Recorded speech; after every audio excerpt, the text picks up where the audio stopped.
if she studied a little more ancient languages, she would understand that we are talking about the same thing, only that the Greek man and the other in Latin, the feeling that it gives is that politics is an ugly thing, dirty, undeserved in citizenship, something elevated. It means the same thing with one difference, the language of origin and the use that we use in everyday life. But when Jesus of Nazareth, he interferes in the life of the community. And what am I going to say? Does it matter? Do you have a religion or not? If that religion is Christian, that is your decision. But Jesus has several of his reflections that are very useful for people who believe in him or not. People who do not call him, as I did now, on purpose, Jesus of Nazareth, who is a historical character, and who say Jesus Christ, because there's a religious connection to that. Now, Jesus of Nazareth uses, from the historical, he was able to implant some messages to the perspective that life should be better and will be. One of them appears in one of the four Gospels, the only one that is not synoptic, right? It's not like the Gospel of Mark and Matthew or Luke, which is the Gospel of John, with the Gospel being a little more philosophical for those who have read it, right? It has a mark of reflection, very much based on what we would call, right, philosophy and theology. But let's move on. And in the Gospel of John, there is something there, I repeat, it doesn't matter do you have a religion or not, because that is your choice. More than just a few messages. They are profound, coming from various places. And one is this one that I'm going to say, Jesus of Nazareth. There's a record in the Gospel of John, chapter 10, verse 10. It's easy to remember for those who are in the field of education, because it's 1010. And in chapter 10, verse 10, the Gospel of John, he wrote something attributed to Jesus of Nazareth, which I think is magnificent as a proposal for coexistence in life. Therefore, a political action is not necessarily partisan, right? Because that is another way of doing it. It is one of the ways of doing politics. And the special Jesus says, I want you to have life and life in abundance. I think that is great. I want you to have life and life in abundance. I want you to have life. You already have it. You just have to live it alive. But the most striking phrase is, it is not just any life. It is not a mini life, a banal sub-life, a life of misery, of pain, only exclusively that which hurts. I want you to have life and life in abundance. You, France, abundance is not an exaggeration. It is not a waste. Abundance is in no way a disposable luxury. Abundance is sufficiency. Is abundance enough? One of the most striking things is to remember that for life to be better, and will it be? We have to be able to share. For life to be, it has a mark of sufficiency, sufficiency of affection, sufficiency of material conditions, sufficiency of dignity. Sufficiency, I say again, abundance, is in no way an exaggeration. It is discarding. It is what is left over for nothing. An abundant life is one in which there is no lack of alternatives. If you and I are lacking food, shelter, care, health, affection, change is exactly when there is sufficiency. What am I saying? There is a reason for this. Why? Older people like me may remember what I'm going to say now. Our country has had an unprecedented economic progress in the last 50 years. In the last 50 years, we have had a significant change in terms of economic conditions. Of course, we are experiencing a very difficult time in which there is, yes, a severe shortage, a misery in various circumstances, which is driven by variables, right, of different natures. But there is, yes, a complicated moment. Even so, we still maintain the fact that we are one of the 15 largest economies on the planet. But I want to remind you that half a century ago, we were just starting out. This is not the kind of escalada when I was a boy in Londrina. For example, we didn't have so much money circulating and not so many conditions. Even though I was the son of a bank employee and a teacher, we rarely went out to eat when we were going to receive presents. For example, we received presents twice a year. On our birthdays, on Jesus' birthday, which led many people to have a huge affection for Jesus. You would receive presents on your birthday. I was born on March 5th. I would receive a present in March, and I had to take good care of it, because others only got them in December. So, if the little truck broke down, I had to fix the wheels. I had to fix them. Be careful. She didn't live in a situation of poverty. but there wasn't so much circulation. When I was a boy, few people in the family had cars.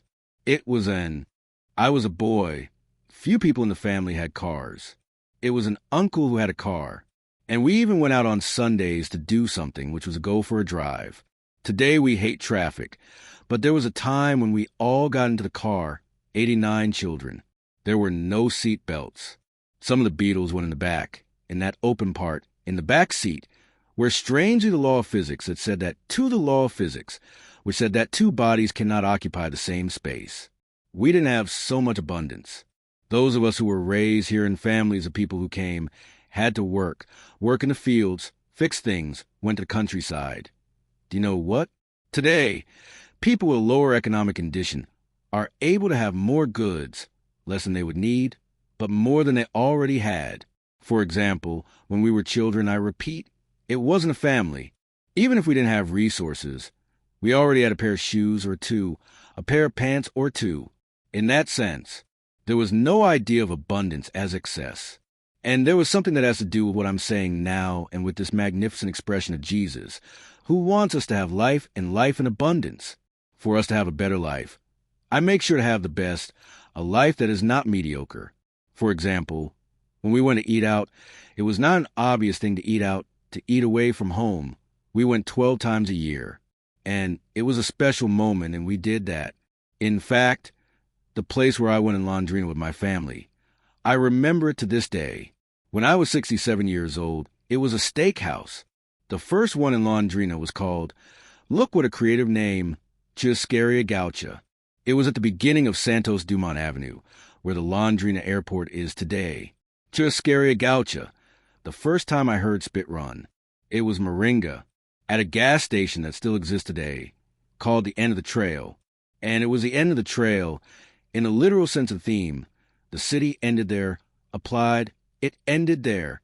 And when we could, it's a place like that, it was a joy all year long, where we would have lunch on the weekends to rest a little, the whole family at someone else's house, or wine at our house, but with something wonderful. It wasn't possible for the host to pay for all the food because there were 1,012 of us, 15 people, 20, and we would alternate houses on the weekends, cases of aunts, relatives, friends, and then there would be a miracle, which is special. How could it not be? Did the recipient have the money to pay for everything? Each family brought something. Each person brought something. One family took a lasagna, another took a chicken, another took a loin, another family took a pasta dish, another a potato mayonnaise. And then it was enough for everyone. Now a miracle happened. Each one took something, and when it was time to leave, everyone took more than they had brought. Each one took something when it was time to leave. Everyone took more than they had brought. I gave you 20,000 reis to return 3, and 300 to take 3, and 300. You have to return to me. It is 17,716 and 700. And suddenly, it didn't make sense mathematically that says that the whole cannot be smaller than the parts, but the parts became larger than the whole. Each one of us took a little, and when we left, we took more than we had brought, because each one of us, each family, took home a matula, a picnic, a packed lunch. Miracle. What is this that Jesus proposed? I don't want to give it a religious connotation here. I'm talking about one thing, because it could be disrespectful to those who live it in their daily lives. It's a true religious practice. But remember that what's behind this is something called sharing. Why is there leftovers? Because everyone has something. And when we gather, it's Sufi. In fact, Christians tell a wonderful story, a miracle performed by Jesus of Nazareth, which is the multiplication of the loaves and fishes. In some of the stories, the disciples are remembered. They call Jesus aside, and there are only 10,000 people there. And they're hungry. They don't want to leave. Well, right? And I would go if I saw someone talking about fraternity, decent living, solidarity, and non-exclusion. I would also stay there. Look.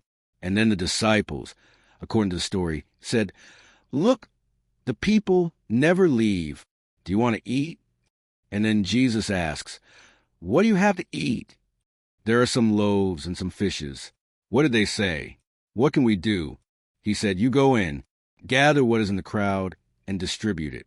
The report says that not only did everyone eat, but there was some left over, a basket of bread and fish. What is the miracle? Jesus? I will use the technical term in A. What is the miracle? Jesus? I will use the technical term in a thaumaturgical way. That is, a miracle worker. He went there, put his hand, and made 2 loaves of bread turn into 500. No, a miracle is something else.